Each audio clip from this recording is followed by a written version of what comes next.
కానీ ఒక్కొక్క రోజు విచిత్రమైన కోరికలు పుడతాయి.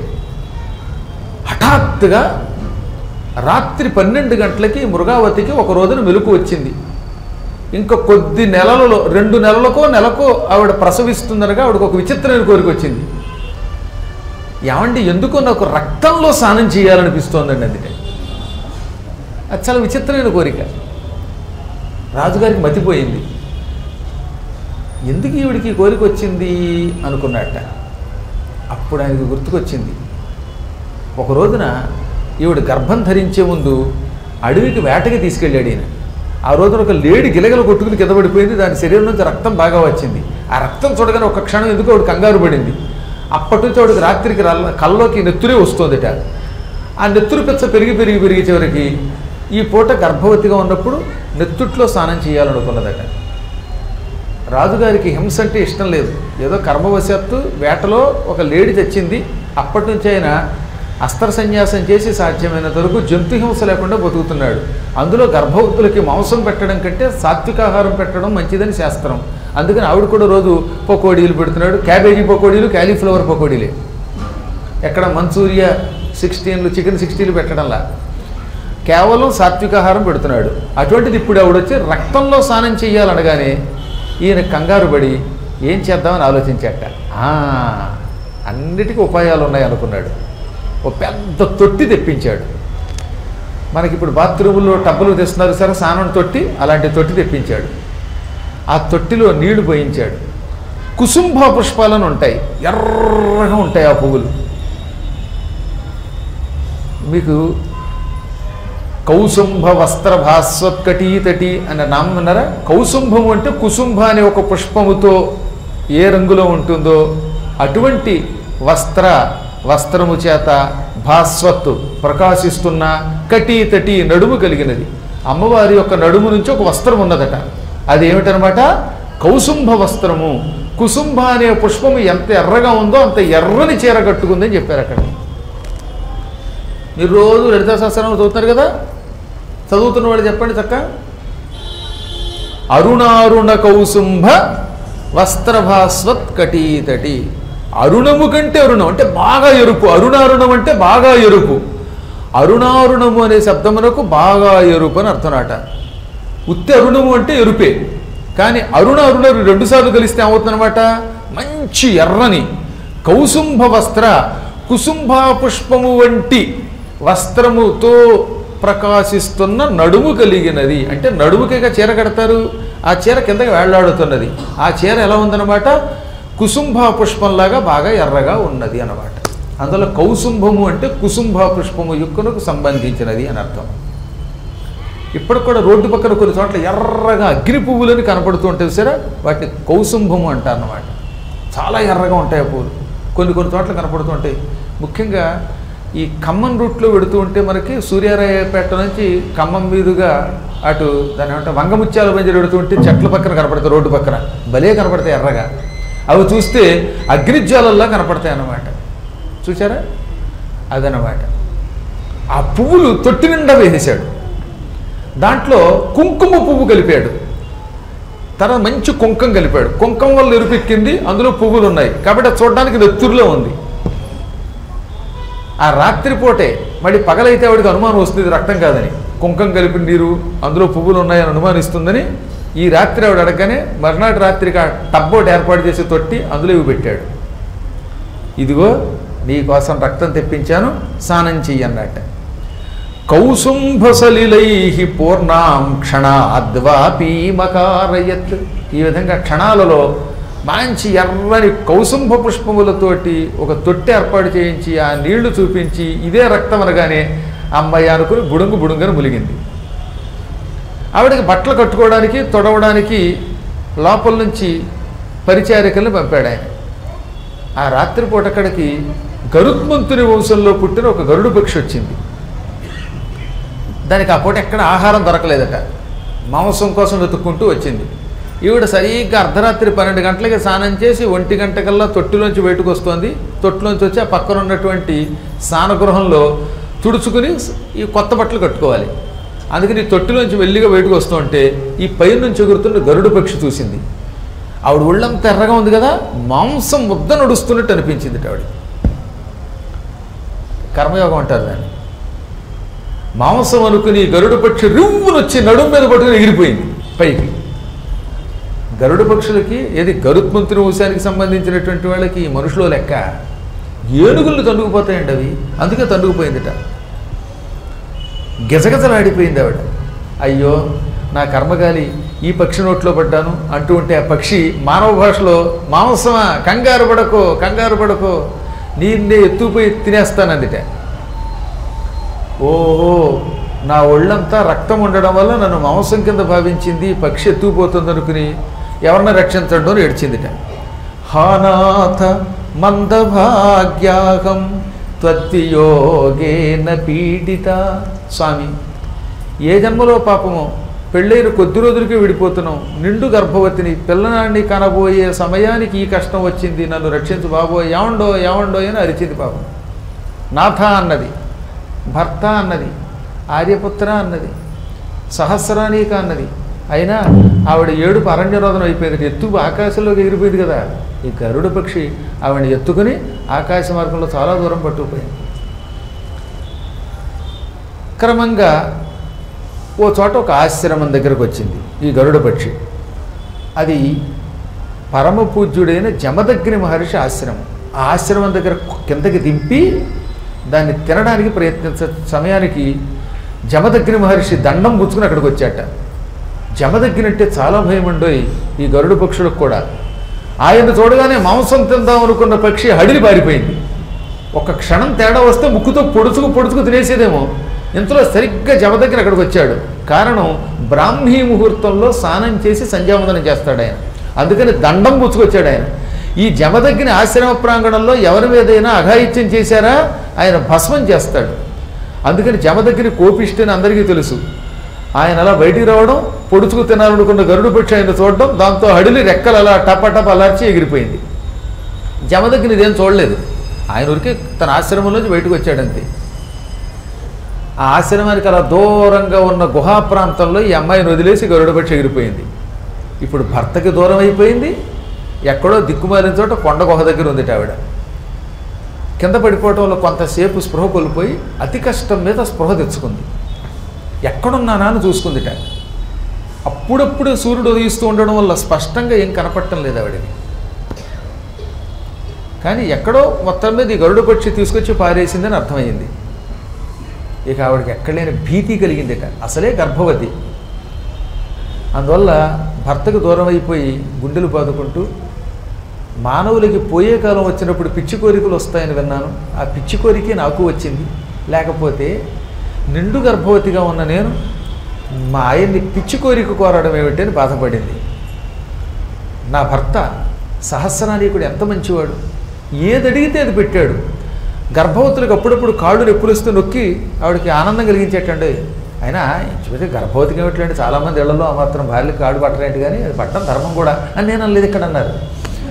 ఆ మా ఆయన మరీ మంచివాడు, కాళ్ళు పట్టేవాడు, తల దువ్వేవాడు, జడ వేసేవాడు, ఎన్నో రకాల సేవ చేశాడు. అటువంటి ఆయన నీకేం కోరిక ఉందో కోరుకోమంటే తిన్నగా ఉండక రక్తంలో స్నానం చేయాలనే కోరిక ఉందని చెప్పడం ఏమిటి, ఆయన నా కోసం రక్తం ఏర్పాటు చేయడం ఏమిటి, ఆ రక్తంలో నేను ములిగిన వెంటనే ఈ గరుడ పక్షి ఎంత దూరం తీసుకొచ్చి ఈ కొండగో దగ్గర పారేయడం ఏమిటి, ఇది కర్మ అనుకున్నదట. ఇంక నేను జీవితంలో ఇంటికి వెళ్ళలేను, నా భర్త మొహం చూడలేను, భర్తకు దూరమై బతకడం కంటే చావడం మంచిది అనుకున్నదట. అందుకని ఎలా చద్దామా అనుకున్నది. ఎదురుగుండా ఆ కొండగుహ దగ్గర 2 ఏనుగులు కనబడ్డాయి. అమ్మయ్య అని ఏనుగు దగ్గరికి వెళ్ళి తొండంతో కొట్టైనా చంపేయండి లేదా కాళ్ళతో తొక్కి చంపండి అని ఏనుగు దగ్గరికి వెళ్ళిందిట. రక్తంతో శరీరం అంతా తడిసిన ఈవిడ, ఇదా కుంకుమ వల్ల ఎర్రగా ఉంది కదా శరీరం, ఆ ఎర్రని శరీరంతో తెల్లవారుజామున సూర్యకిరణాలు పడుతూ ఉంటే ఈ ఏనుగులకేసి ఈవిడ వస్తూ ఉంటే హడిలి పారిపోయేట ఏనుగు. ఏ తెల్లవారుజామున మీరు కూడా ఒళ్ళంతా ఎర్ర రంగు వేసుకుని నాలికి బయట వెళ్ళి సోలం పుచ్చుకొస్తే హడిలి పారిపోరా? మార్నింగ్ వాక్కి వచ్చిన వాడు ఒక్కడు బతకడం, తెల్లవారుజాము నడక్కు వచ్చిన వాళ్ళు అసలే రిటైర్ అయిన వాళ్ళు అయి ఉంటారేమో, ఈ షుగర్లు ఈ బగర్లు అన్ని దెబ్బకి అడిలిపోయి కింద పడిపోతారు. ఈవిడికి మతిపోయింది. ఏనుగుల కాళ్ళ కింద పడి చద్దామంటే కూడా చావలేకపోయా నేను అనుకుని ఈ పట్టు ఇటువైపు చూసిందిట. సింహాలు కనపడ్డాయి అక్కడ. సింహాల కేసి పరిగెడితే సింహాలు ఇంకా అడ్లు పడిపోయి గర్జించి. ఇక్కడ రాశారండి, ఇత్యుక్త్వా గజసింహానాం పురోభూద్వధకాంక్షిణి సా సర్వకేసరి గజైత్యక్త న నిధనంగత. ఏనుగులు సింహాలు తనను చంపుతాయేమో అని దగ్గరకెడితే ఈవిని చూచి అవి కూడా వణికి పారిపోయాయి. ఆపత్కాలే నృణాం నూనాం మరణం నైవ లభ్యతే. నిజంగా చచ్చిపోవాలనుకున్నాడు అనుకుందా ఎవడన్నా, ఆపద వచ్చింది ఆత్మహత్య చేసుకుందాం అనుకున్నట్ట. ఈ ఆపదలు అనుభవించే కర్మ ఉన్నప్పుడు ఆత్మహత్య చేసుకుందాం అంటే కూడా కుదరదు. ఆత్మహత్య కూడా వాడికి కుదరదు, ఆపదలు అనుభవించాలి కనుక. అదే ఆపదలు అనుభవించే యోగం లేకపోతే అప్పుడు డామ్మని తెచ్చిపోతాడు, ఇంట్లో కూర్చుని గుండెకి తెచ్చిపోతాడు. కోడి పకోడీ తిని తెచ్చిపోయాడు వాడు ఆ మధ్యన, పకోడీ గొంతుకు అడ్డపడి. చూచారా?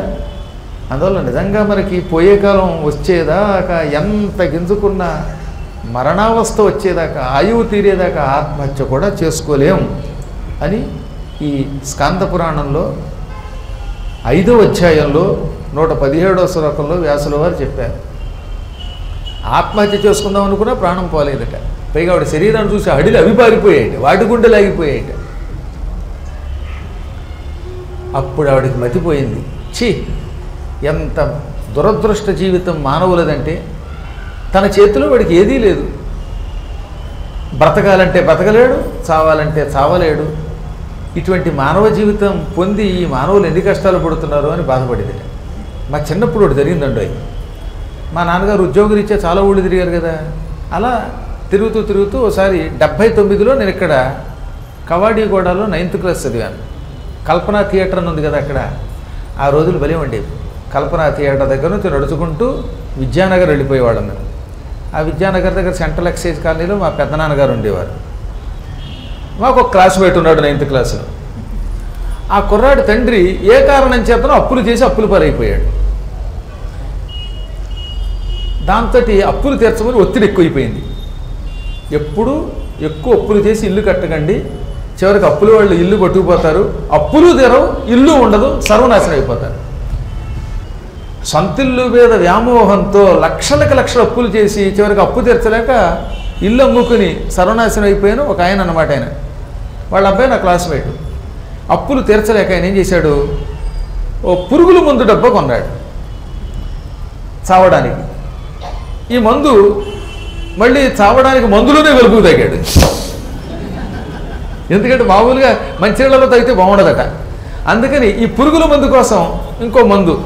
మీకు నేను చెప్పేదేముంది, ఎంతోమంది మహానుభావులైన మందు భేలు చూసుంటారు కనుక అందులో డిసెంబర్ 31వ తారీఖు నాడు రాత్రి కూడా మందు భేలు చూశారు కనుక అలాంటి ఓ మందు సీసా తెచ్చుకుని అందులో పోసుకు తాగాడు. ఆ తాగిన తర్వాత ఆహాహా అని పడిపోయాడు, చచ్చిపోయాడు అనుకున్నారు ఇంట్లో వాళ్ళు. తీసుకొచ్చి పడుకోబెడితే పొద్దున మళ్ళీ మామూలుగానే లేచాడు. డబ్బాడు పురుగుల ముందు తాగితే వాడు ఏమవలా. దాంతో రాత్రి మందు ఎక్కువైపోయిందని పళ్ళ చీపురు కడుతూ 2 కొట్టి, అసలే మనకి అప్పులు ఎక్కువైపోతుంటే వాళ్ళు అప్పు చేసి మందు తాగుతావంటే, లేదే నేను పురుగుల మందు తాగిన చచ్చిపోదామని చావలేదా అంటే, నీ మొహం ఎక్కడా చావలేదండి ఆవిడ, నువ్వు చచ్చిపోయింటే ఇన్సూరెన్స్ ఏమన్నా వచ్చేదండి ఆవిడ. దాంతో వీడికి మండిపోయింది. ఈ డబ్బా పట్టుకెళ్ళి ఈ పురుగుల మందు అమ్మిన వాడి దగ్గరికి వెళ్ళి, ఏమిరా ఇంత మోసం చేసావని అడిగితే, లేకపోతే అప్పు చేసి పురుగుల మందు పట్టుకెళ్ళావు నువ్వు, ఇది తాగితే నువ్వు చస్తావు, అప్పుడు ఎవరు తీరుస్తారు, అందుకని కల్తీ మందు ఇచ్చాను అన్నాడు.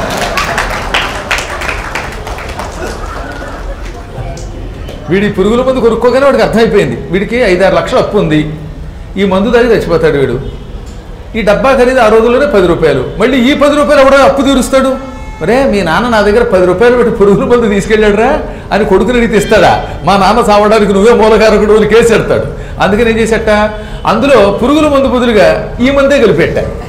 ఇద్దరు మందు భయలు, అందుకని కాస్త మందు కలిపానరా అన్నట్ట.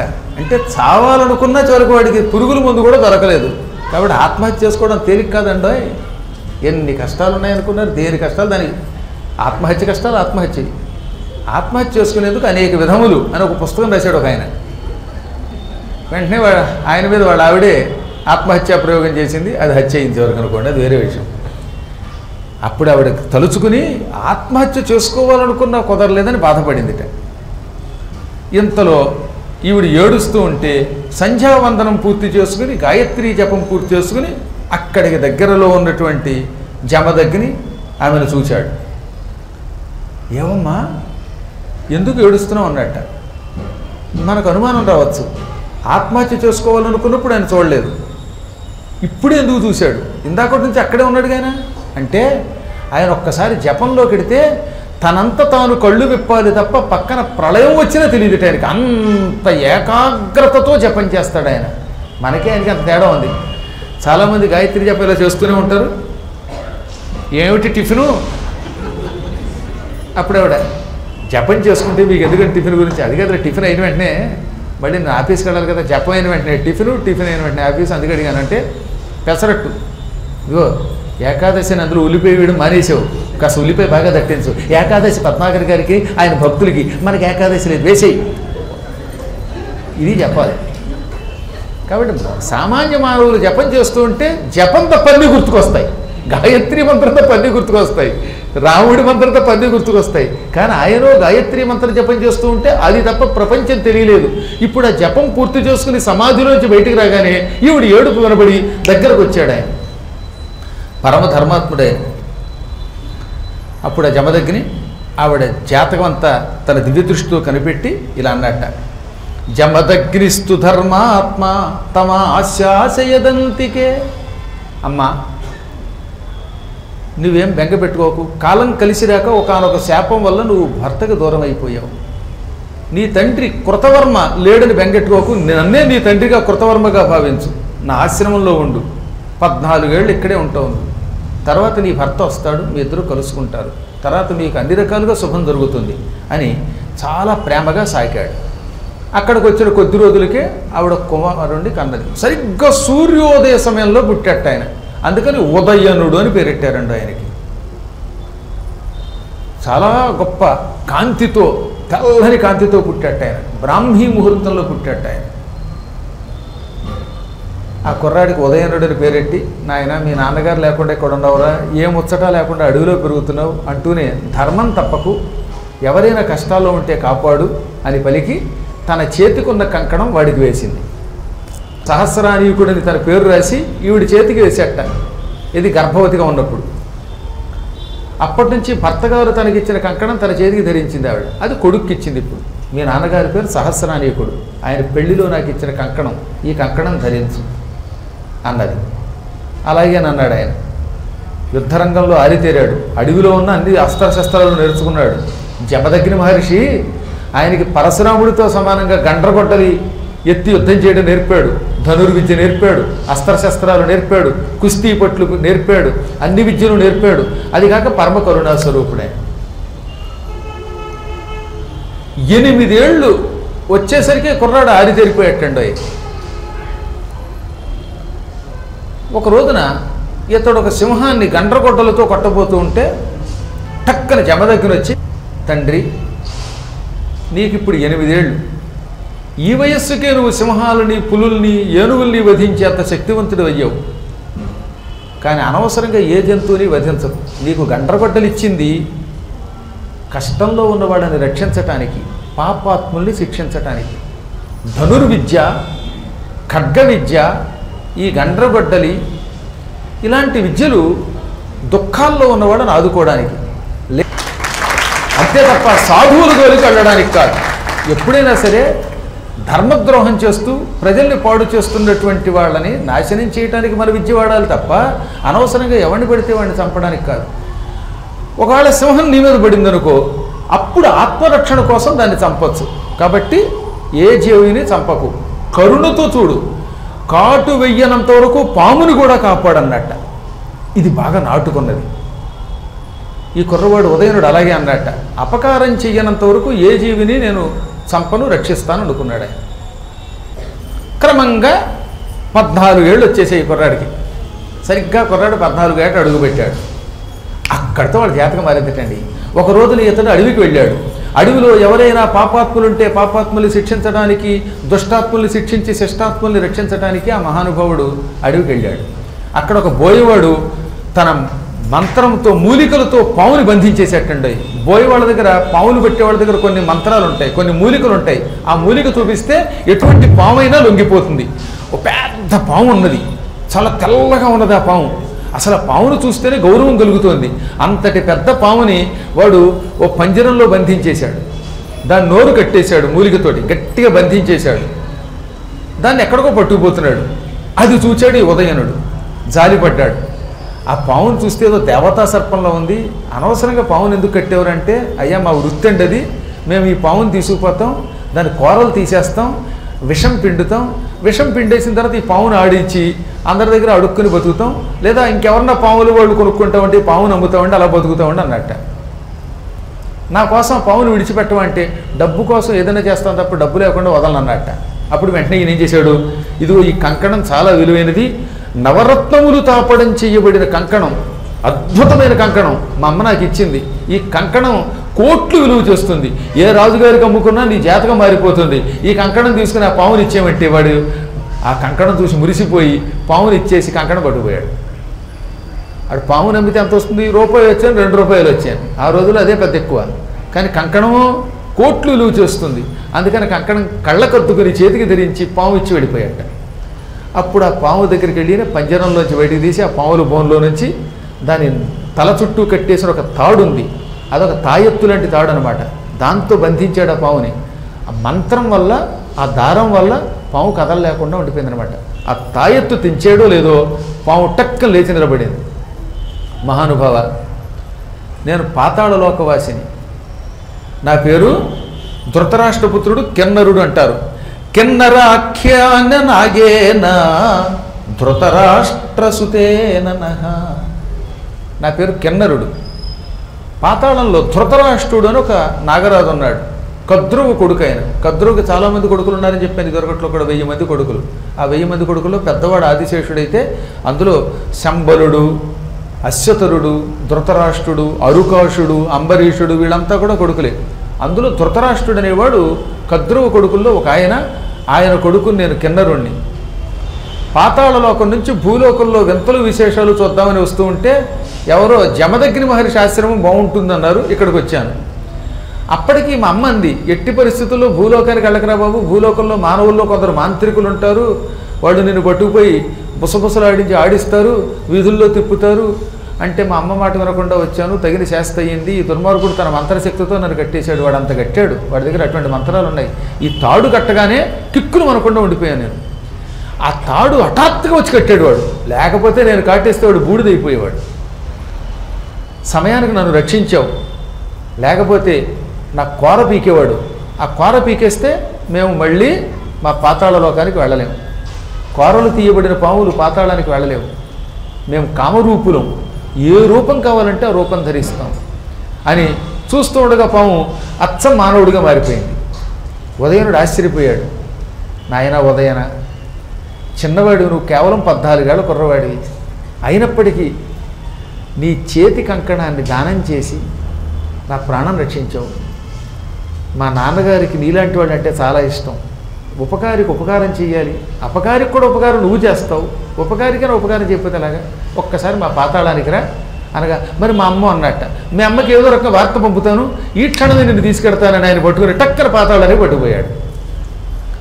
తర్వాత వాళ్ళ అమ్మకి మృగావతికి, ఇలా మీ అబ్బాయి పాతాళలోకానికి వచ్చి ధృతరాష్ట్ర మహారాజు గారి దగ్గర ఆతిథ్యం పొందుతున్నాడని వార్త అందజేశాట. అందువల్ల ఆవిడ వెంగ పెట్టుకోలేదు. పాతాళలోకంలోనే ఈ కుర్రాడు చాలా కాలం ఉండిపోయాడు. దాదాపు 6 నెలల పాటు ఉండిపోయాడు. ఆ రాజుగారికి, ధృతరాష్ట్రుడికి ఈ కిన్నరుడితో పాటు లలిత అని ఒక కూతురు కూడా ఉన్నది. ఆవిడ పేరు లలిత, చాలా సుందరి, పాతాళలోక వాసి. తతస్సా లలిత ప్రాహత్ త్వరితోదయనం ప్రతి అన్నారు. ఆవిడ పాతాళలోకానికి వస్తున్న అన్నగారితో పాటు వచ్చిన ఈ కుర్రాన్ని చూసింది. అన్నయ్య, అతను ఎవరంటే అతడే నా ప్రాణదాత, అతనికి ఉదయనుడని పేరు.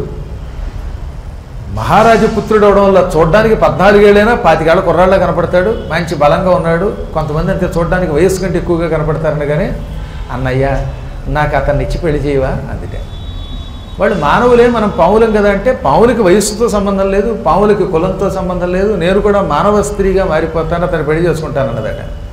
చివరికి ధృతరాష్ట్రుడు కూతురి కోరిక మీద ఉదయనుడు కూడా ఇష్టపడ్డాక ఈ లలితనిచ్చి పెళ్లి చేశాడు. కాలం కలిసి వస్తే పాతాళ లోకంలో పెళ్ళయిందిట. నాగకన్యకని పెళ్లి చేసుకున్నాడు. ఈలోపు అక్కడ భూలోకంలో ఈ బోయేవాడు ఈ పాముని అమ్మేసి కంకణం పుచ్చుకున్నాడుగా, వాడు ఈ కంకణం అమ్మడానికి పక్కనున్న పట్టణానికి వెళ్ళాడు. వాళ్ళు అన్నారట, ఈ కంకణానికి డబ్బులు మేము ఇవ్వలేరా బాబు, మన మహారాజు గారు కేవలం సహస్రానీకుడు తప్ప ఈ ప్రపంచంలో ఈ కంకణం కొనేవాళ్ళు లేడు, ఆ నగరంలో తప్ప ఇంకెవరు ఈ కంకణానికి విలువ ఇవ్వలేరు అన్నారట. వీడు వెంటనే ఏం చేశాడు, హస్తినాపురానికి వెళ్ళాడు. హస్తినాపురానికి వెళ్ళి అక్కడ మంచి బంగారపు కొట్లు ఉంటాయి కదా, ఆ కొట్లో బాగా డబ్బు ఇచ్చేవాడు ఎవడో అని అడిగితే ఇప్పుడు ఫలానా ఇది కొట్టు అయితే ఈ బంగారం కొట్లు అయితే డబ్బు వస్తుందన్నారట. ఆ కొట్టుకు పట్టుకెళ్ళి ఈ కంకణం అమ్మ చూపాడు. పూర్వం దొంగ సొమ్ములు కొనేవారు కదండి, దొంగ సొమ్ములు కొమ్మడం దొంగ సొమ్ములు అమ్మడం చాలా నేరం, అది ఎప్పుడూ తప్పే. ఆ రోజులు ఇంకా స్ట్రిక్ట్గా ఉండేది. ఆ కొట్టువాడు ఈ బోయేవాడు ముఖం చూశాడు, కంకణం చూశాడు. ఒరే ఈ కంకణం నీదేనా అని అడిగట. అదేంటి బాబయ్య నాదే అన్నట్ట. అలాగా ఏదే కంకణం అని చూశాడు ఆయన. దాని మీద సహస్రానేక అని ఉంది, వాళ్ళ మహారాజు గారి పేరుంది.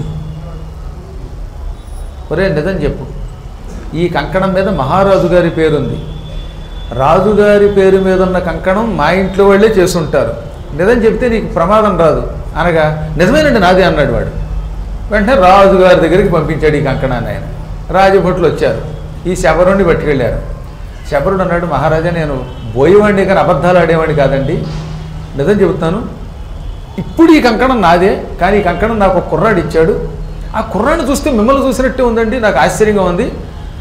ఆ కుర్రాడు అడవిలో ఉండగా ఓ పాముని పట్టుకున్నటువంటి నన్ను చూచాడు, ఆ పాముని విడిపించాడు, దానికి బదులుగా ఈ కంకణం ఇచ్చాడు, అంతేగాని మేము దొంగలం కామన్నట్ట. ఆ కంకణం చూడటంతో రాజుగారికి మొత్తం అతని భార్య అన్నీ గుర్తుకొచ్చేశారు. రే నాయన నువ్వు నిజంగా దొంగవు కదరా, నా పాలిటి దేవుడురా బాబు, ఈ కంకణం ఇచ్చిన వాడు నాలాగే ఉన్నాడన్నదే, నాలా ఉండడం కదరా బాబు, నా కొడుకు వాడు గ్యారంటీగా, నా భార్య ఎప్పుడో చిన్నప్పుడే వాడు కడుపులో ఉండగా తప్పిపోయింది, బహుశా నా భార్య అక్కడే ఉండుంటుంది, అందుకే నా కొడుకు నాలా ఉన్నాడు అంటున్నావు, అక్కడికి తీసుకెళ్ళామంటే ఈ కంకణమే కాదు ఇలాంటివి ఇంకో 100 కంకణాలు చేయిస్తాను, ఎన్ని పురాణాలు చెప్పినా పద్మాగర్ గారికి ఒక్క కంకణం చేయించేవాడు ఈ మధ్యన కనపడలేదు, కానీ నేను మాత్రం నీకు 100 కంకణాలు చేయిస్తాను అన్నట్ట. అనగానే వీడు ఆనందపడిపోయాడు, రాజుగారు జైల్లో పెడతారేమో ప్రాణం తెస్తారేమో అనుకుంటే కంకణానికి ఇంకో 100 కంకణాలు వస్తాయి నాకు 100 అనుకున్నాడు వెంటనే. వెంటనే రాజుగారిని వెంట పెట్టుకుని అక్కడికి వెళ్ళాడు. అక్కడికి ఈలోపు అక్కడ పాతాళ లోకంలో నాగపుత్రికను పెళ్లి చేసుకోగానే సద్యోగర్భం అంటే వెంటనే గర్భం ధరించి అక్కడ లలిత కొడుకుని కన్నది. ఆ కొడుకు మంచి తేజస్సుతో ఉన్నాడు. ఆ కుర్రాడు పుట్టడంతో ఈ నాగకన్య చూస్తూ ఉండగా ఒక అప్సరసగా విద్యాధర స్త్రీగా మారిపోయింది. ఇతనికి మతిపోయింది, ఇదేమిటి భార్యామణి నాగకన్య విలాయిపోయావు, ఆకాశంలోకి ఎగిరిపోతున్నావు ఏంటంటే, నా పేరు విద్యాధరి, నా పేరు అసలు పేరు సుకర్ణి, నేను ఒకప్పుడు విద్యాధర లోకంలో ఉండగా మా విద్యాధర మహారాజు గారు నన్ను నృత్యానికి పిలిచాడు, నాగ నృత్యం చేయమన్నాడు ఆయన. అప్పుడు నేను పక్కపక్కన చిచ్చి దిక్కుమల్ల పాములేంటి, పాములకో నాట్యం కూడానా, నాగ నృత్యం చేయను, నాగిని డ్యాన్స్ నేను చెయ్యను అందుకే. మూర్ఖురాల, రాజుగారు చెప్పిన వెంటనే నాగనృత్యం చేయలే సరిగదా, నాగజాతి వారిని అవమానించావు, కాబట్టి నువ్వు ధృతరాష్ట్రుడనే నాగరాజు గారికి కూతురుగా పుట్టుదువుగాక హో అనగానే కంగారు పడి కాళ్ళ మీద పడిందిట. అప్పుడు ఆయన జాలిపడి, మహానుభావుడు ఉదయనుడనే కుర్రాడు వస్తాడు, అతని మీద మోజు పడతావు, అతని పెళ్లి చేసుకుంటావు, అతని వల్ల సజ్జోగర్భం తక్షణం గర్భం ధరించి పిల్లవాడిని కంటావు, పిల్లవాడిని కనగానే నీకు శాప విముక్తి అయిపోతుంది, విద్యాధర లోకానికి వెళ్ళిపోతావు అని మళ్ళీ వరం ఇచ్చాడు. అందువల్లే నాకు ఈ విధంగా శాపాంతం అయ్యింది, అందువల్లే గర్భం ధరించిన అంటే ఈ పిల్లవాడిని నీకు ఇచ్చి వెళ్ళిపోతున్నాను. నా దగ్గర ఘోషవతి అనే ఒక వీణ ఉన్నది, ఈ వీణని తీసుకో, ఈ వీణ వాయించి ఏ వస్తువుని తలుచుకుంటే ఆ వస్తువు నీ దగ్గరికి వస్తుంది అని ఆ వీణ ఇచ్చి వెళ్ళిపోయింది. ఈ పిల్లవాడిని వీణని నాగరాజు గారు తన మామగారైన ధృతరాష్ట్రుడు ఇచ్చిన కానుకలు వెంట పెట్టుకుని బావమరిది అయినటువంటి ఆ నాగకుమారుడితో కిన్నరుడితో కలిసి ఈయన భూలోకానికి వచ్చాడు. ఈయన భూలోకానికి వచ్చే సమయానికి హస్తినాపురం నుంచి పరివారంతో మహారాజు గారు ఇక్కడికి వచ్చాడు, ఈ జమదగ్ని ఆశ్రమానికి వచ్చాడు. సరిగ్గా జమదగ్ని ఆశ్రమానికి వచ్చి దూరంగా ఉన్న మృగావతిని చూసే సమయానికి ఉదయనుడు అక్కడికి వచ్చాట. అతని చేతిలో కొడుకు, ఆ కొడుకుతో పాటు ఒక వీణ, ఇవన్నీ చూచాడు. అమ్మయ్య ఇప్పటికి శాప విమోచనం అయ్యే కాలం వచ్చిందనుకున్నాడు. జమదగ్ని మహర్షి వచ్చి, మహారాజా నువ్వు అదృష్టవంతుడివి, నీ భార్యని ఒక గరుడు పక్షి పుట్టుకొచ్చి ఇక్కడ పారవేసింది. ఆ తర్వాత నేను పుత్రికలా పెంచాను, నా ఆశ్రమంలోనే ఆవిడ పురుడు పోసుకుంది. ఇదిగో ఈ కుర్రాడు ఉదయనుడే, వీడిని చూడు, అచ్చం నీకు రబ్బర్ స్టాంపులో ఉంటాడు, నీ నోట్లోంచి ఊడిపడినట్టుగా ఉంటాడు అన్నట్టు. నిజంగా ఉదయనుడికి సహస్రానీకుడికి తేడా లేదన్నారు. ఇంకా మాట్లాడితే కొడుకు ఇంకొంచెం అందంగా ఉన్నాడు, ఆయనకంటే ఇంకొంచెం రంగు ఎక్కువ అన్నవాడు. ఒక్కోసారి తండ్రి నల్లగా ఉంటే కూతురు తెల్లగా ఉండొచ్చు, లేదా కొడుకు తెల్లగా ఉండొచ్చు. అలాగే ఈయన తండ్రిని మించిన తొలుపుతూ ఉన్నట్ట. నీ భార్య, నీ కొడుకు, నీ మనవడు కూడా వచ్చాడు అని ఈ కథ కూడా చెప్పాట. అప్పుడు ఆయన సంతోషపడి భార్యని, కొడుకుని, మనవడిని వెంట పెట్టుకుని, కలిసి వచ్చే వాళ్ళకి నడిచొచ్చే కొడుకు పుడతాడంటే అదృష్టం, నడిచొచ్చే మనవడు కూడా వచ్చాడు అనుకుని వీళ్ళని వెంట పెట్టుకుని నగరానికి వచ్చాడు. అప్పుడు ఆకాశవాణి, నాయన ఇంతకాలం బ్రహ్మశాపం వల్ల భూలోకంలో ఉన్న విధూముడిని గంధర్వుడు నువ్వు, ఇక నీకు శాప విముక్తి అవుతున్నది, నీ కుమారుడు ఉదయనుడికి పట్టాభిషేకం చెయ్యి. తదనంతరం నీ భార్యని, నీ మంత్రి యౌగంధరాయణుణ్ణి, నీ సేనాధిపతి రుమణ్వంతుణ్ణి, పురోహితుణ్ణి వసంతకుణ్ణి వెంట పెట్టుకో, రామేశ్వరం వెళ్ళు. అక్కడ పరమ పవిత్రమైన చక్రతీర్థంలో స్నానం చేయగానే మీ అందరికీ శాప విముక్తి అన్నారట. ఆ క్షణమే ఆయన అలాగే తన కుమారుడికి పట్టాభిషేకం చేసి వీరందరినీ వెంట పెట్టుకున్నాడు. సంప్రాప్య చక్రతీర్థం చ స్నానం చక్రుహు యథావిధి తేషు చ స్నాత్తమాత్రేషు చక్రతీర్థే నృపాదిషు. ఆ ముగ్గురు యౌగంధరాయణ, రుమణ్వంత వసంతకులు తమ మహారాజు గారితో అక్కడికి వచ్చారు. నలుగురు అందులో సంకల్పం చెప్పుకున్నారు, భార్యా సమేతంగా సంకల్పం చెప్పుకున్నారు. చక్రతీర్థ స్నానం అహంకరిషి అన్నారు. అలా స్నానం చేసి పైకి రావడంతో బ్రహ్మదేవుడు ఇచ్చిన శాపం నుంచి ఈ మహారాజు గారు తక్షణం విముక్తి పొందాడు. సహస్రానీకుడు కాస్త పూర్వంలాగా విధూముడనే గంధర్వుడిగా మారిపోయాడు. శాపం లేకపోయినా తమంత తాము పుట్టిన యౌగంధరాయణాదులు కూడా ఈ మానవ రూపాలు విడిచిపెట్టారు. బ్రహ్మలోకం నుంచి దివ్య విమానం వచ్చింది.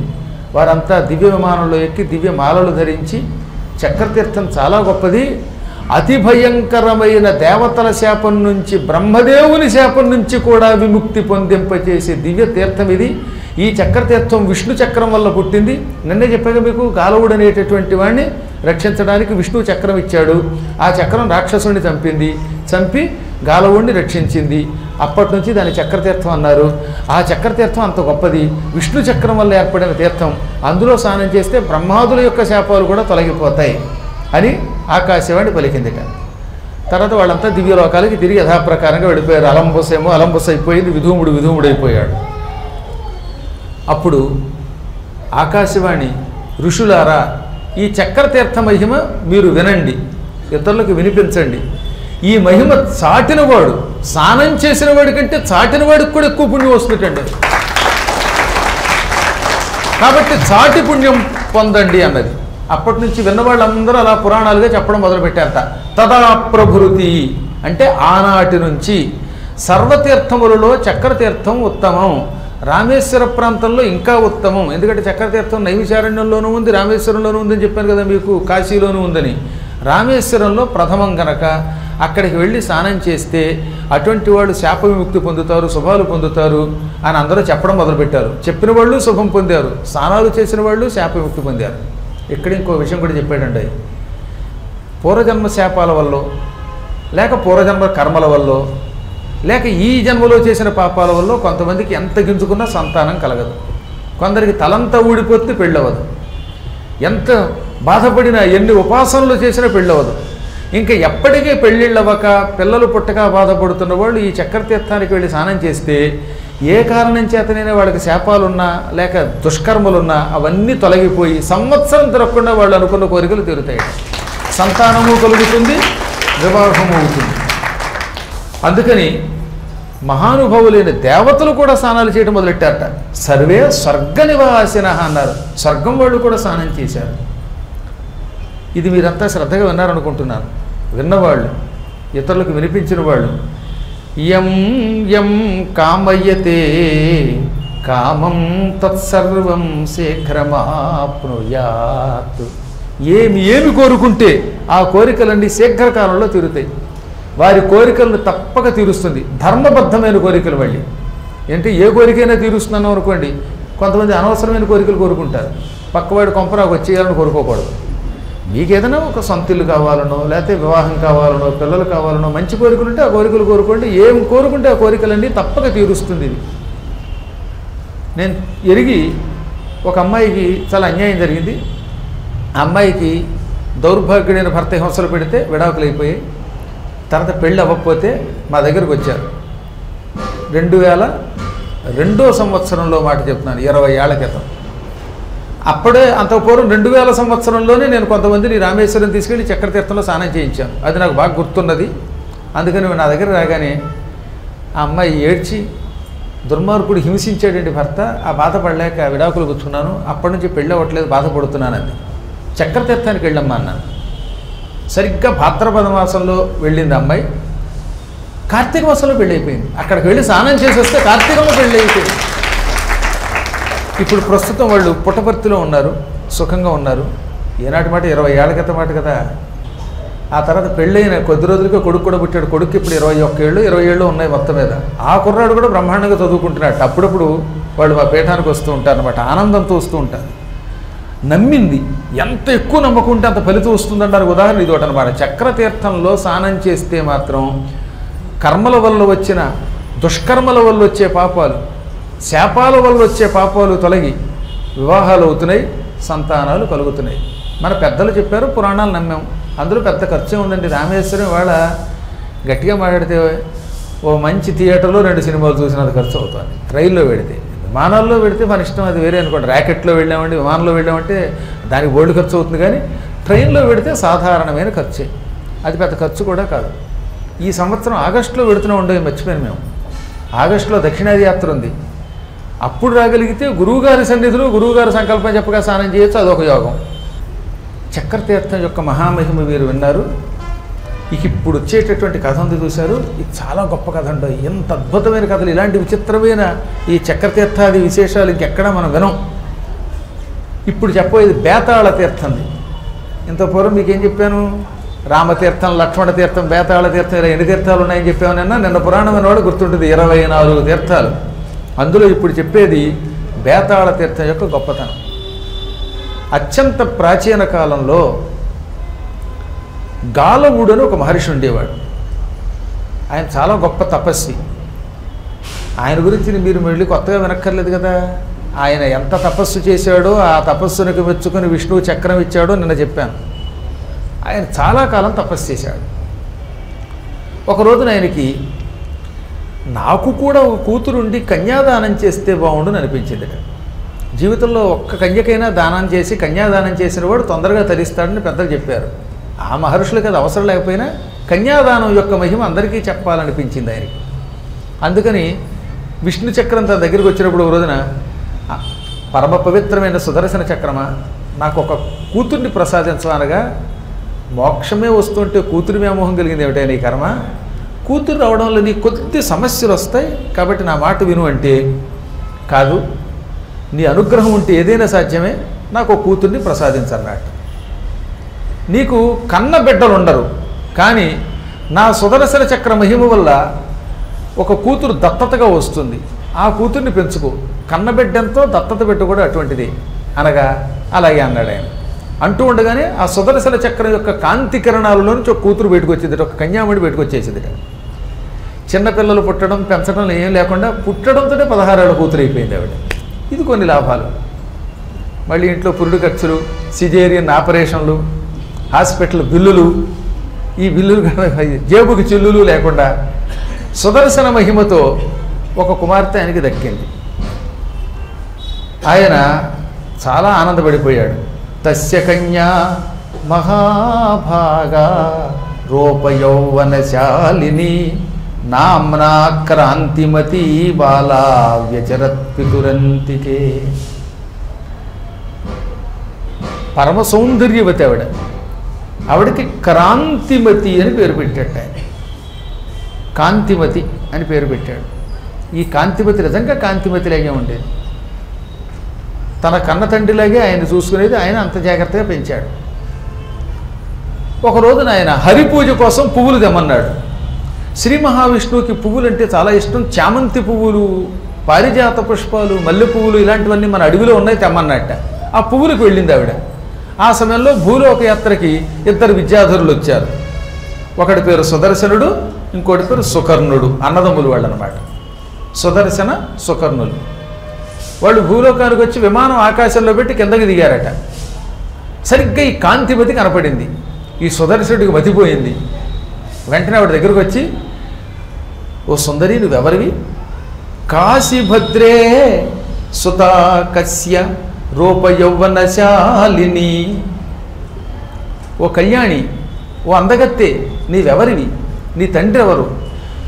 నీ శరీరాన్ని చూస్తే మా విద్యాధర స్త్రీల కంటే గొప్పగా ఉన్నావు, కానీ కాళ్ళు నేల మీద అనేవి గనక నువ్వు మానవ స్త్రీలా కనపడుతున్నావు. మానవ స్త్రీలు నేల మీద నడుస్తారు, మేము విద్యాధరులం నేల మీద అడుగు పెట్టలేము, నేలకి కొంచెం పై భాగంలో ఉంటాం. అందుకే మేము దేవతలం. కానీ నీ రూపం దేవతలకు కూడా ఆశ్చర్యం కలిగిస్తోంది. నువ్వెవరివి అని అడిగితే, గాలవుడని ఒక మహర్షి ఉన్నాడండి, చాలా గొప్పవాడు. ఆయన శ్రీ మహావిష్ణువు యొక్క సుదర్శన చక్ర ప్రభావంతో నన్ను కూతురుగా పొందాడు. నా పేరు కాంతిమతి, కొంతమంది క్రాంతి అని కూడా అంటారు. అనగా, సుందరి, నన్ను పెళ్లి చేసుకోవా అన్నాడు. నేను మా తండ్రి చాటు బిడ్డని, నీకు అంతగా నా మీద అభిమానం ఉంటే మా నాన్నని అడుగు, మా నాన్నగారు మెచ్చుకొని నన్ను నీకు ఇస్తే పెళ్లి చేసుకో. అనగా, ఎవడు మధ్యలో ఈ బోడి ముని, అమ్మాయి నాకు అందంగా కనపడింది, నేను నీకంటే కొంచెం అందంగానే కనపడుతున్నాను, అందుకే ఈ మాత్రమే మాట్లాడవు, లేకపోతే మాట్లాడవు కదా. మధ్యలో ఈ మగవాళ్ళు ఎవరు, ఈ తల్లిదండ్రులు ఎవరు, వీళ్ళెవరు? అసలు తండ్రికి తల్లికి చెప్పకుండా ఇంట్లోంచి లేచి వెళ్ళి పెళ్లి చేసుకోవడంలో ఉన్న మజా నీకేం తెలుసు? అనగా, మూఢుడా, పెళ్ళంటే ఇష్టం ఉన్నా తండ్రికి చెప్పకుండా, ఇంట్లో చెప్పకుండా వెళ్ళిపోయే దౌర్భాగ్యాన్ని కాదు నేను. నాకు నా తండ్రి అంటేనే ఇష్టం.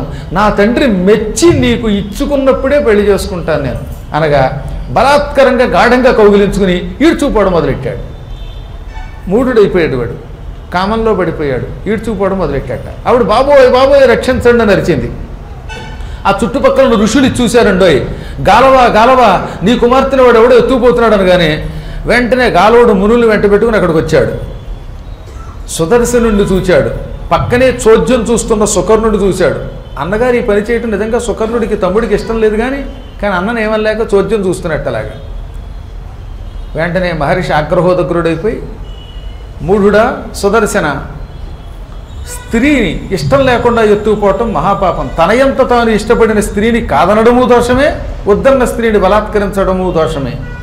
నువ్వు పశువులా ప్రవర్తించావు, కాబట్టి నువ్వు ముందు మానవుడివై పుడతావు. ఆ తర్వాత మానవుడివై పుట్టిన కొద్ది దినముల తర్వాత, కొన్ని సంవత్సరాల తర్వాత బేతాళుడనే రాక్షసుడిగా మారిపోతావు. రక్తమాంసాలతో జీవిస్తావు, రక్తం తాగుతూ, కొవ్వు తింటూ, మానవ మాంస భక్షణ చేస్తూ క్రూరుడివై తిరుగుతావు.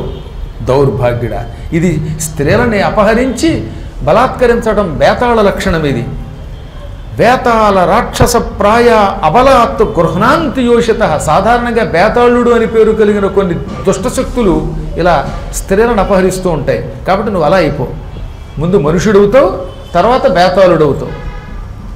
ఇక నీ తమ్ముడు పక్క నుండి కూడా, అన్నయ్యా ఇది తప్పు అని చెప్పలేదు, వెర్రిమొహం వేసుకు చూశాడు. కాబట్టి వాడు కూడా మానవుడై పుడతాడు, నీతో పాటే నీకు తమ్ముడై పుడతాడు. వాడి తప్పు ఎక్కువ లేదు కనుక వాడు కొద్ది కాలం తర్వాత, స్వల్పకాలం తర్వాత మాత్రం శాప విముక్తి పొందుతాడు. నీకు అతనికి తేడా, ఇతడు బేతాళుడవుడు మనిషిగా ఉంటాడు, కొద్ది రోజుల తర్వాత తొందరగా శాప విముక్తి పొందుతాడు. విద్యాధరుల్లో విజ్ఞప్తి కౌతుకుడు అని ఒక ఆయన ఉన్నట్ట. ఆయన పేరు విజ్ఞప్తి కౌతుకుడు. విద్యాధరులకి ఆయన నాయకుడు, విద్యాధరులకి పాఠాలు చెబుతూ ఉంటాడు. ఆ విద్యాధరుడు హఠాత్తుగా భూలోకానికి వస్తాడు. అతన్ని చూడగానే నీ తమ్ముడు మానవత్వం విడిచిపెట్టి విద్యాధరుడిగా మారి తిరిగి విద్యాధర లోకానికి వెళ్ళిపోతాడు. నువ్వు మాత్రం దిక్కుమాలిన బేతాళ రూపంతో ఏడుస్తూ అలమటించిపో. పో, నువ్వు మళ్ళీ మహాబేతాళుడిగా అవ్వలేవు, కేవలం బేతాళుడిగా ఉంటావు. వాళ్ళు మహాబేతాళుడు చాలా గొప్పవాడు ఉండే, విక్రమార్కుడి దగ్గర ఉన్న మహాబేతాళుడు చాలా గొప్పవాడు ఆయన. నువ్వు ఆ స్థాయి వాడివి కాదు, కేవలం బేతాళుడు వైపు.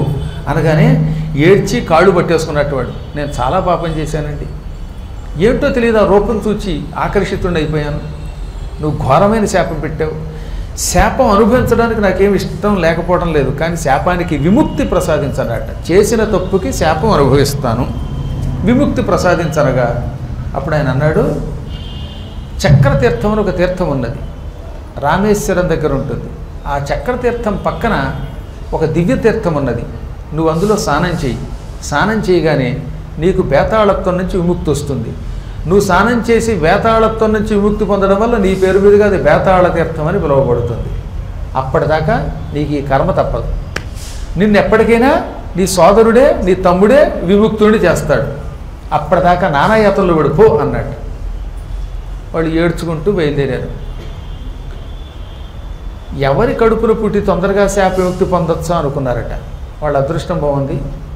వాళ్ళ విద్యాధర నాయకుడు విజ్ఞప్తి కౌతుకుడు కనపడి, భూలోకంలో గోవిందుడు అని పేరు కలిగిన ఒక ఆయన ఉన్నాడు, చాలా గొప్పవాడు ఆయన. గోవిందస్వామి నామాతు బ్రాహ్మణో వేదపారక, వేదాలు చదువుకున్నవాడు, ఉపనిషత్తులు చదువుకున్న గోవిందస్వామి అని ఒక బ్రాహ్మణుడు ఉన్నాడు.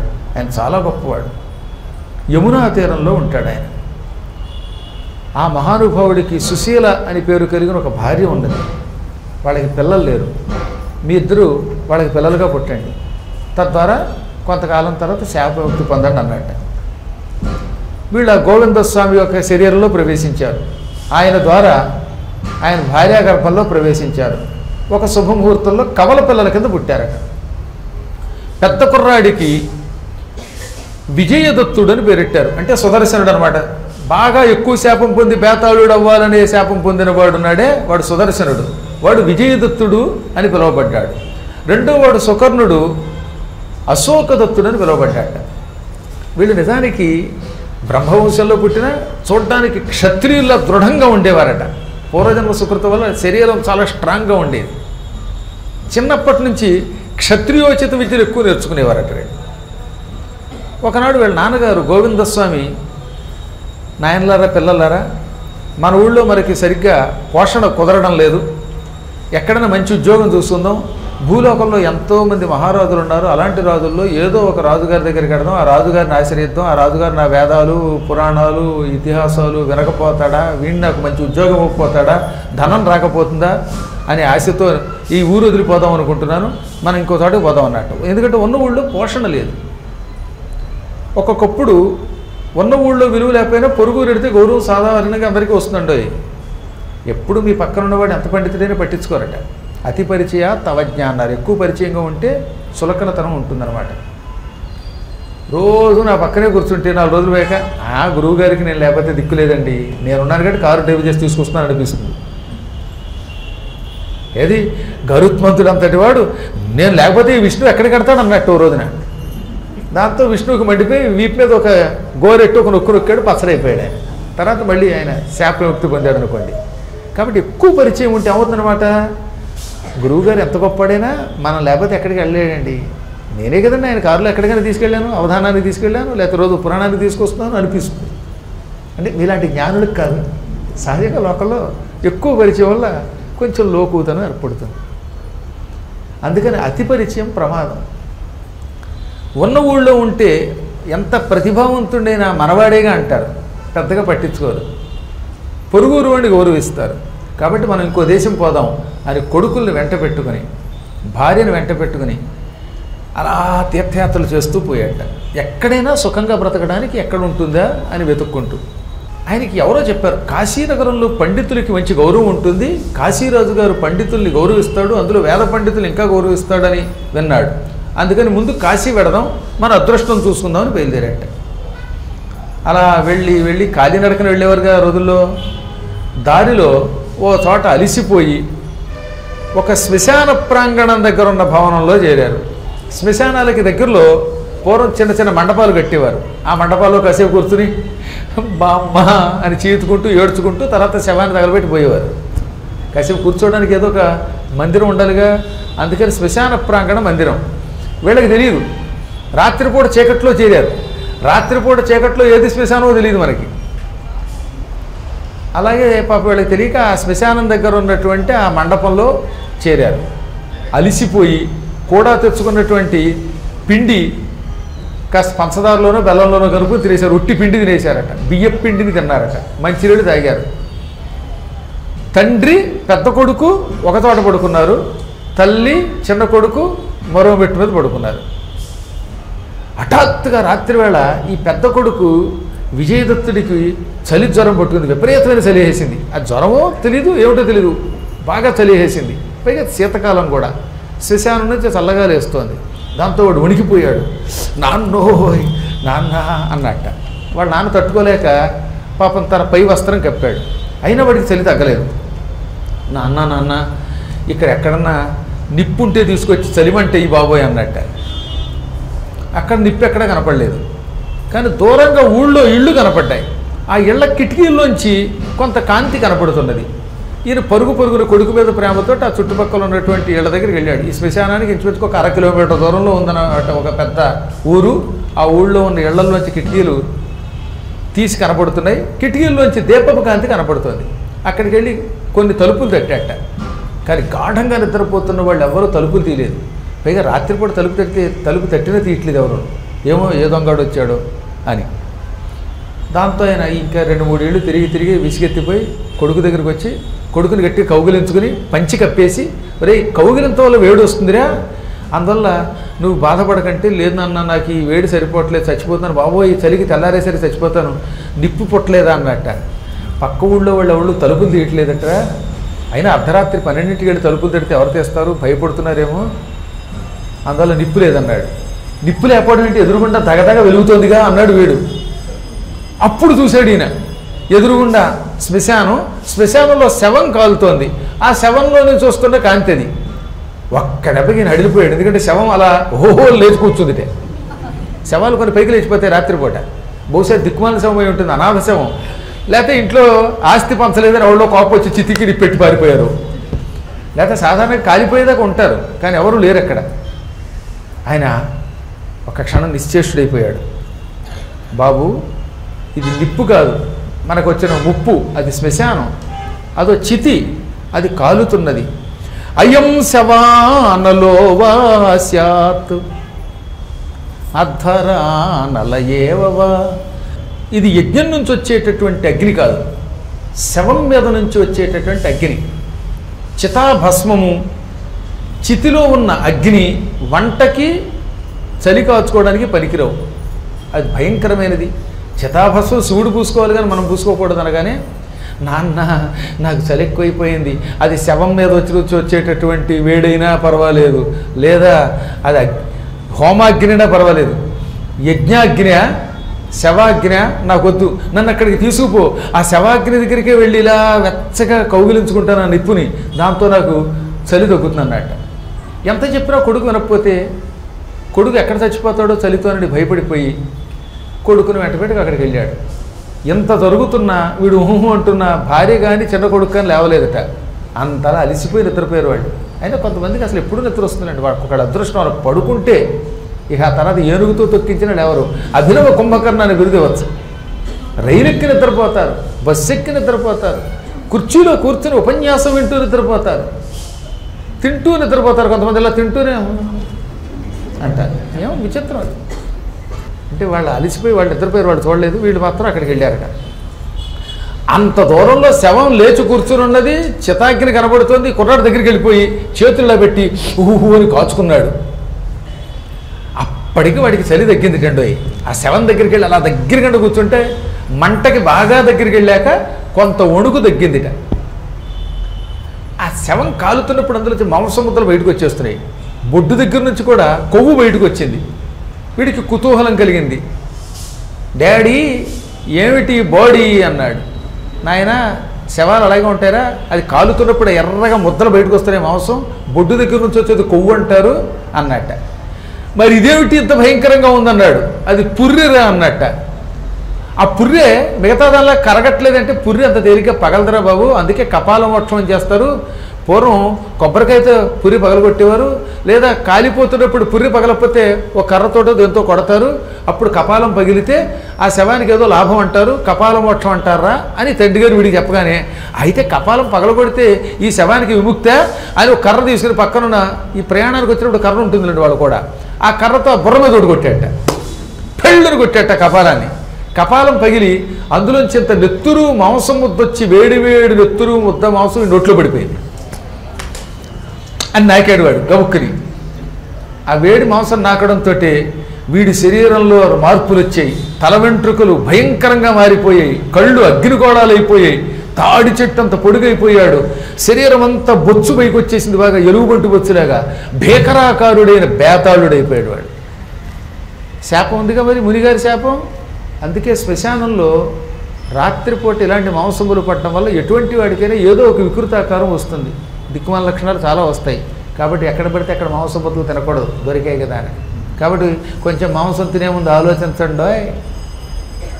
పటకా పటకా కొట్టేస్తున్నాడు అనుకుంటున్నారు, ఆ తర్వాత ఆయన కత్తితో కొట్టేది ఏ మాంసమో చూసుకోండి. గోవింద ఆ క్షణమే భయంకరాకారుడైపోయిన వీడికి ఆకలి పెరిగిపోయింది, బేతాళుడికి ఆకలి ఎక్కువ. దాంతో వాడు తాడి చెట్టంత రూపంతో తండ్రిని పట్టుకు తినబోయాట. ఆ వెంటనే ఆకాశవాణి మాకృధా సాహసం ఇతి ప్రాసురాసీద్వచో దివి. ఆకాశవాణి ఇలా అన్నది ఆకాశం నుంచి, ఒరే మూర్ఖుడా, నువ్వు రాక్షసుడిగా మారిన ఈయన తినకూడదు, మీ తండ్రి తండ్రి తండ్రి అనగానే చి ఆకలిస్తుంటే తండ్రి దొరికాడా అని ఒక్క తోపు తోసేసి పక్కకి తండ్రిని, అక్కడి నుంచి హుటాహుట్టిని రిమ్మున ఆకాశంలోకి ఎగిరిపోయాడు. బేతాళుడు అవగానే వాడికి బేతాళ శక్తులు వచ్చాయి, ఆకాశ మార్గంలో ఎగిరిపోయాడు. ఎగిరి ఎగిరి ఆకలి బాబోయ్, కడవల కొద్దీ నెత్తురు తాగాలి, కడవలతో ఈ కళ్ళు తాగాలి, మాంసం తెగ తినాలి అని అరుచుకుంటూ వెళ్ళిపోయాట. అలా వెళ్ళగా వెళ్ళగా భయంకరమైన ఒకనొక దివ్య శ్మశానం కనపడింది. ఆ శ్మశాన ప్రాంగణంలో ఇలాంటి బేతాళుడు చాలామంది ఉన్నారు. ఆ బేతాళుడందరికీ ఒక నాయకుడు ఉన్నట్టు, వాడు నరాస్తి భూషణుడు అని వాడికి పేరు. వాడు కూడా ఒక బేతాళుడే, వాడు వీళ్ళకి రాజు. వాడి మెడ నిండా అస్థికలు ఉన్నాయి, కపాలాలు ఉన్నాయి. అందుకని నరుల యొక్క అస్థులను ఆభరణములుగా ధరించడం వల్ల నరాస్తి భూషణుడు అన్నారు. అక్కడికి వెళ్ళాడు వీడు. వీడు వెళ్ళి నాకు ఆకలి ఆకలి అనగానే ఓహ్ ఎవడో కొత్త బేతాళుడు వచ్చాడు, మన పార్టీ పెరుగుతోంది, వీడికి మెంబర్షిప్ ఇచ్చేయండి, వీడికి ఆధార్ కార్డు ఓటు హక్కు ఇచ్చేయండి అన్నాడు నరాస్తి భూషణుడు. ఆ తర్వాత వాడి కోసం శ్మశానంలో ఒక విందు ఏర్పాటు చేశారు. కొత్తవాడు వచ్చినప్పుడల్లా విందు ఇస్తారండి, పాత వాళ్ళకి పెద్ద విందు ఉండదు. ఎప్పుడు వచ్చేవాడికి ఏముంది, అప్పుడప్పుడు వచ్చేవాడికి కాస్త విందు ఇస్తారన్నమాట. అందుకని వీడికి 60 కడవల కళ్ళు, 5 కడవల నెత్తురు, కుళ్ళిన మానవ మాంసం పెట్టారు. అది తిని తృప్తి పొందాక అప్పుడు నువ్వెవడవరా అని అడిగితే నాకు ఎవడో ఏమిటో తెలియట్లేదండి, కానీ ఆకాశంలో ఎగురుకుంటూ వచ్చాను, ఇంత పూర్వం గడిచినది ఏది గుర్తులేదన్నట్ట. అప్పుడు ఈ నరాస్తి భూషణుడు చారుల్ని పిలిచాడు. వీడికి గూఢచారులు ఉంటారు, బేతాళ చారులు, దెయ్యాలు. వాళ్ళని పిలిచి వీడు ఎక్కడి నుంచి వచ్చాడనగానే వాడు జరిగిందంతా చెప్పి, వీడు ఒక కపాలాన్ని పగలగొట్టాడండి, ఆ కపాలంలోంచి వచ్చిన మాంసం నొట్లో పడగానే వీడు ఇలా అయిపోయాడు అనగానే ఓహో వీడైతే చచ్చిన తర్వాత భూతమైన వాడు కాదన్నమాట, మానవుడే ఇలా అయ్యాడా, అయితే వీడిలో కొంచెం శక్తి ఎక్కువ ఉంటుంది. వీడు కపాలాన్ని ఆస్ఫోటనం చేశాడు గనక, పగలగొట్టాడు గనక కపాలాస్ఫోటుడు అని వీడికి పేరు పెడుతున్నాను, వీడికి సేనాధిపతి పదవి ఇచ్చానన్నట్ట. తక్కిన బేతాళుడు కొంచెం కోపం వచ్చింది, ఇన్నేళ్లుగా ఉన్నాం మాకు ఎవరికి ఇవ్వలేదు, పక్క పార్టీ నుంచి వచ్చిన వాడిని జాయిన్ అవ్వగానే మంత్రి పదవి ఇచ్చేస్తారా అనగానే లేదురే వాడు చాలా కట్టాడు, నా తర్వాత రాజు కూడా అయ్యేంత గొప్పవాడు వాడు, అందువల్ల నా మాట మన్నించండి అనగానే సరే అన్నారట. భూతాలు కొంచెం తొందరగా కాంప్రమైజ్ అవుతాయి, మనుషుల కంటే నయ్యం. అవి తొందరగా పక్క వాళ్ళని తమలో కలుపుకుంటే యాక్సెప్ట్ చేస్తాయి, మనుషులే యాక్సెప్ట్ చేయరు. ఆ వీధి నుంచి ఈ వీధికి వచ్చారంటే మా వీధికి కొంత వచ్చామంటారు. చూడండి, ఒక మనిషి ఇల్లు కట్టుకుంటే పక్కవాడు మండిపోయి యుద్ధం చేస్తాడు, అదే పిశాచాలు ఇల్లు కట్టుకుంటే యుద్ధం చెయ్యవు, కట్టుకో కట్టుకో అంటాయి. అందుకని కొన్ని విషయాల్లో మనుషుల కంటే దెయ్యాలు పిశాచాలు నయ్యం అని నేను అనలేదు బాబోయ్, పురాణాల్లో చెప్పారు వ్యాసుల వారు. ఇప్పుడు ఈ విధంగా నరాస్తి భూషణ మహారాజు గారి దగ్గర బేతాళ నాయకుడై వీడు కూడా సేనాపతి ఈ కపాలాస్ఫోటుడు అనేవాడు అక్కడ చేరాడు. ఆస్ఫోటం అంటే పగలగొట్టడం అన్నమాట, కపాలం పగలగొట్టడం వల్ల వాడు అలా అయ్యాట. ఇంకక్కడ తెల్లారగానే గోవిందస్వామి భార్య ఏమండి రాత్రి ఏమయ్యారండి పిల్లాడు ఏంటంటే ఏం చెప్పను అన్నాడు ఏడుస్తూ. ఉన్నది చెప్పండి అంది ఆవిడ. మన అబ్బాయి రాత్రి చలి అన్నాడు, ఆ శ్మశానం దగ్గరికి వెళ్ళాడు, కపాలం పగలగొట్టాడు, వాడు వెంటనే బేతాళుడు అయ్యాడు, నా అదృష్టం నీ మంగళసూత్రం గట్టిది చాంతాడుతో చేయించావు, అందుకే వాడు ఆకాశవాణి పలుకులు నన్ను చంపకుండా వదిలాడు, లేకపోతే నేను చచ్చేవాడిని అనగానే ఆవిడ ఏడ్చింది. ఇంకా నా కొడుకు అక్కడా అంటే చూద్దాం మన అదృష్టం అన్నట్ట. గోవిందస్వామి ఆయన భార్య చిన్న కొడుకు అశోకదత్తుడు ఏం చేశాడో తెలుసుకోవాలి కదా. రేపు యథాప్రకారంగా మిగతా కథా కార్యక్రమంలో కడదాం. చాలా అద్భుతమైన చరిత్రలు, విచిత్రమైన చరిత్రలన్నీ బ్రహ్మఖండంలో ఉన్నాయి, స్కాంద పురాణంలో. స్వస్తి ప్రజాభ్య పరిపాలయంత న్యాయ్యేన మార్గేణ మహీం మహిషాః గోబ్రాహ్మణేభ్యः శుభమస్తు నిత్యం లోకాః సమస్తాః సుఖినో భవంతు.